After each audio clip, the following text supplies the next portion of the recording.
Hallelujah.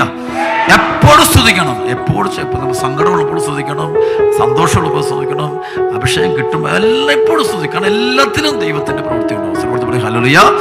പരിശുദ്ധി അമ്മ നോക്കി, അമ്മയിലേക്ക് ദൈവത്തിന്റെ വചനം വന്നു കഴിഞ്ഞപ്പോൾ തന്നെ അമ്മ ചൊല്ലുന്ന പ്രാർത്ഥന എന്താ? നമുക്കറിയാം, ലൂക്ക 1:46, എൻ്റെ ആത്മാവ് കർത്താവിനെ മഹത്വപ്പെടുത്തും. പറഞ്ഞത് അഭിഷേകം കിട്ടുന്നവരെല്ലാം നമ്മൾ സ്തുതിപ്പാണ്. അതിപ്പോ തന്നെ നമുക്ക് കിട്ടിയവരാണ്. ഇവിടേക്ക് നിങ്ങൾ സ്തുതിക്കാത്തതുകൊണ്ടാണ് അഭിഷേകം. ഹല്ലേലൂയ. ഉറക്കെ സ്തുതിച്ചുകൊണ്ട് അപ്പം അത് അഭിഷേകം കിട്ടുന്നവരെല്ലാം ദൈവത്തെ സ്തുതിക്കുക. അധരം തുറന്ന് ദൈവത്തെ നന്ദി പറയാം, ഹൃദയം തുറന്ന് നന്ദി പറയാം. അങ്ങനെ സ്തുതിക്കുമ്പോൾ ആ ബന്ധനോട് നമ്മൾ ദൂരം അനുഗ്രഹം കിട്ടിയവരാണ്. ഇവിടെ ഇരിക്കുന്ന ആർക്കും അനുഗ്രഹം കിട്ടാത്തത്, എല്ലാവരും അനുഗ്രഹം കിട്ടിയവരാണ്. ദൈവത്തിന്റെ സ്പർശനം തൊടൽ, പരിശുദ്ധാത്മാവ് സ്പർശിക്കുന്ന ആരാണ്? അഭിഷേകം കിട്ടുന്ന ആരാണ്? കർത്താവിന്റെ കൈ തൊടാത്ത അവർ സ്തുതിക്കാത്തതുകൊണ്ട് ഈ ബന്ധനത്തിലേക്ക് വെച്ചിട്ടുണ്ട്. ഹല്ലേലൂയ.